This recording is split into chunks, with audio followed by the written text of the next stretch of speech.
Welcome to The Explainer. Today, we're diving into a really cool paper that helps solve a puzzle that has bugged investors for decades, and it does it by flipping a common investing rule right on its head. So, you've heard it a million times, right? Higher risk, higher reward. It's like investing 101. But what if that's not always true? In fact, the data often shows the complete opposite. You know, those really exciting stocks, the ones with wild price swings and tons of trading action? Well, a lot of the time, they actually deliver the lowest returns. So what's going on there?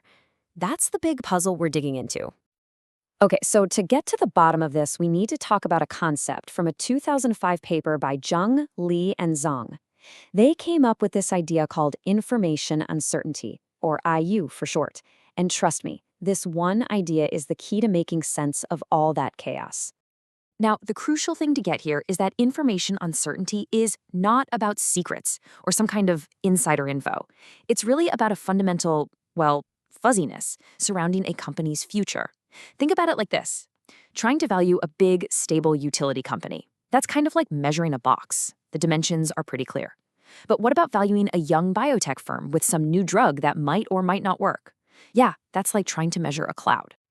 And this is a really important distinction. This is different from what we call information asymmetry. Asymmetry, that's when a few insiders have a secret that the rest of us don't. But with information uncertainty, the problem is that the future is just plain hard to predict for everybody. The company's real value isn't hidden, it's just ambiguous. Okay, so how does this value ambiguity actually cause stocks to have lower returns? Well, the paper lays out this really powerful two-part theory, and it all boils down to where human psychology bumps up against the very real practical limits of the market. And what's so fascinating is seeing how these two things play off each other. So on one side, you've got these really overconfident investors who just fall in love with the story of a stock, right? And they push the price way up based on pure optimism. But then, on the other side, you've got the pros, the rational investors. They see the stock is overpriced, but they're too scared to bet against it, to short the stock. Why? Because they know that wave of hype could just keep going and get even crazier, and they could lose their shirts. This whole situation creates a really interesting market dynamic. Because all the pessimists, the people who think the stock is too expensive, they're just sitting on the sidelines. So who's left to set the price? Well, it's the most optimistic, most bullish people in the room. And that creates this really powerful upward bias, which can lead to some serious overpricing. All right, so that's the theory. And it sounds pretty convincing, right? But the real question is, does the data actually support it? Well, the researchers went and crunched decades of market data, and what they found were two huge effects that are, they're pretty eye-opening. So the first big finding is a direct hit on that whole high-risk, high-reward idea we talked about. The data in the paper is clear. Companies with the most information uncertainty consistently earned lower returns in the future. Not higher, lower. And this chart right here just lays it all out. The numbers are pretty stark. When they sorted stocks by their volatility, which is a great way to measure this uncertainty, the most unpredictable stocks, the high IO ones, earned just 0.6% a month. And the most stable ones, they returned almost double that at 1.1%. And believe me, that difference adds up big time. But wait, this is where the story takes a really fascinating turn. Because the paper's second big finding shows that even though these uncertain stocks tend to underperform on average, they're also a massive source of something called momentum. We're talking about strong price trends that can be super profitable if you catch them. And the results here are just, wow. Look at this. For the stable, low uncertainty stocks, a typical momentum strategy, buying what's been going up and selling what's been going down, it basically made no money. It was a total wash.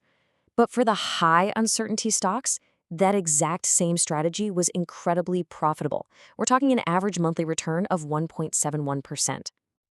So why such a massive difference? Well, it all comes back to that powerful mix we talked about.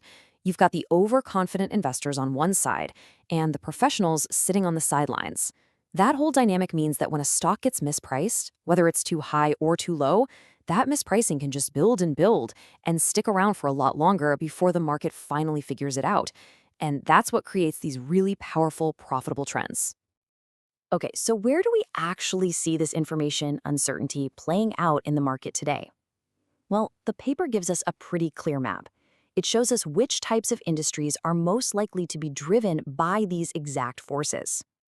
And it's probably no surprise, right? The high IU companies tend to be clustered in sectors that are all about innovation, new tech, and services you can't really touch.